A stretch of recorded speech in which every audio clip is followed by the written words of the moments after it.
Have a new product that the retail world should know about? Nominations are open for CSP's 2024 Retailer's Choice Best New Products Contest.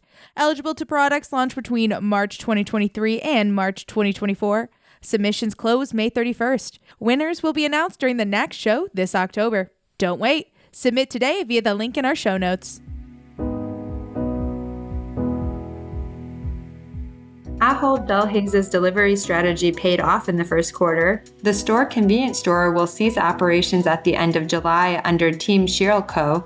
And New York Governor Kathy Hochul recently visited Bolla Market with a plan to help curb retail theft. Welcome to Retail Daily, your quick look at the top news from Supermarket News and CSP Daily News. I'm CSP Senior Editor Hannah Hammond.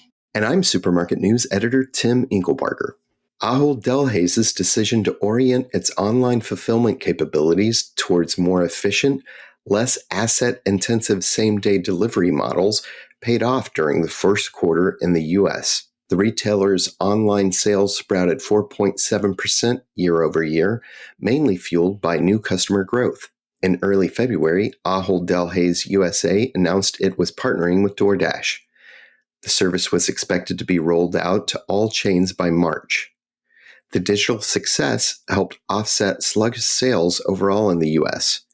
Net sales declined 0.6% year-over-year at constant exchange rates. Comparable sales growth, excluding gas, grew minimally at 0.8%. The store, with 25 convenience store locations in Wisconsin and Michigan, will cease operations at the end of July under Team Schierl Co. The store has been notified the property investment company will not be extending its current operational agreement, and the store will be forced to end its operations as of July 31st. It will work with the chain's next operator to transition employees. Emily Johnson helped organize the Reddit page calling for a shopper boycott at Loblaw stores during the month of May, and she was able to meet with a retailer's CEO recently. For the most part, the conversation went well, but the boycott continues. Per Bank, the grocer's CEO, thought it was important to hear Johnson's concerns in person. Meanwhile, smaller grocery stores and co-ops have seen an uptick in sales since the Loblaw's boycott began. New York Governor Kathy Hochul recently visited with Bolla Market President and CEO Harry Singh at the Lindenhurst store to announce a new plan to fight retail theft in New York. The two discussed new landmark protections against organized retail theft. The governor's 5-point plan includes increasing penalties for assaulting a retail worker, allowing prosecutors to combine items stolen from different stores when filing charges, going after third-party sellers, $40 million for retail theft units, and $5 million for added security. Sprouts Farmers Market CEO Jack Sinclair shed some light on the development of the retailer's loyalty program during the first quarter earnings call. Sinclair said the program, currently being tested in 2 markets, will create such a detailed reading of the shopper that Sprouts expects to increase share of wallet with target customers. The CEO added the company expects the increase in share of wallet will more than pay for the technology behind the loyalty program going forward. Shell launched Shell S Pay, a mobile payment option in the Shell app. After downloading the app, customers can link their Shell Fuel Rewards account and their checking account. Through the end of the year, consumers can earn an extra 25 cents per gallon after their first fill-up using Shell S Pay. After that, they will save 10 cents a gallon on every additional fill-up paid. Grocery outlet stock took a steep dive on Tuesday following the release of the discount grocer's Q1 earnings report, where the company lowered its earnings forecast due to unexpected disruptions in implementation of new technology. Stock in the company dropped in value from $25.98 per share prior to the release of the report to $20.16 per share by mid-morning on Wednesday, a decline of more than 22%. 7-Eleven Inc. has promoted several executives to new roles.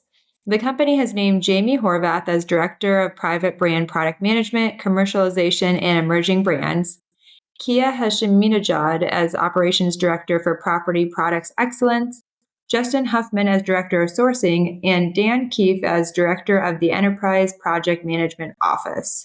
Sales of dispensed beverages in 2024 are gaining share on packaged beverages after consumer behavior due to the COVID-19 pandemic spurred a shift that benefited the latter. Don Burke of Management Science Associates shared this information at CSP's 2024 Cold Vault Forum this week in Schaumburg, Illinois. Dispensed beverages, hit hard by health safety concerns during the pandemic, have started to regain popularity the first quarter of this year, with 52% of sales coming from this category compared to 48% in packaged beverages in convenience stores, Burke said. For the parent company of convenience retailer GPM Investments, reported on Tuesday net loss for first quarter 2024 was $0.6 million compared to $2.5 million for the prior year quarter. To focus on accelerating organic growth, the company said it is in the process of developing a multi-year transformational plan. This plan includes converting a meaningful number of locations as dealer sites within the company's wholesale agreement, Ari Kotler, CEO, President, and Chairman, said. The United Food and Commercial Workers Local 951 announced today that negotiations have begun with Kroger for a new contract, affecting more than 1,000 Michigan grocery workers across the state. Contract bargaining for a new deal began in late April at UFCW 951 headquarters in Kentwood, Michigan, as the current contract expires on June 15th. The bargaining committee is made up of Kroger workers from the 10 stores UFCW 951 represents in mid-Michigan. When adjusted for inflation, daily convenience store revenue has dropped 19% from January 2021 to January 2024, according to a new report from Upside. Due to cost concerns, 27% of respondents reported shopping less often at C-stores than they did a year ago, most shopping at grocery stores instead.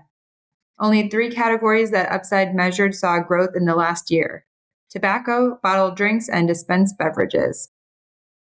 And that will do it for today's episode of Retail Daily.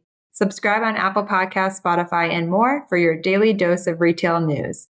For more on these stories, visit CSP Daily News and supermarketnews.com. I'm Hannah Hammond. And I'm Tim Inkelbarger. Have a great day.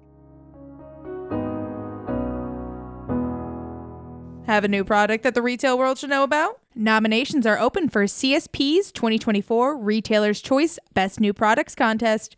Eligible to products launched between March 2023 and March 2024. Submissions close May 31st. Winners will be announced during the next show this October. Don't wait. Submit today via the link in our show notes.